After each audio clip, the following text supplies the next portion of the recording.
నాలాంటి నీలాంటి సామాన్యులు ఎంత కష్టపడి వీడియోలు చేసినా 1000కి మించి వ్యూస్ వెళ్ళవు, 100కి మించి లైక్స్ రావు.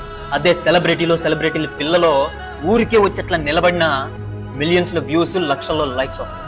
ఇక్కడ మనుషులకు విలువ లేదు, మనుషుల స్టేటస్ కు మాత్రమే విలువనిస్తున్నారు.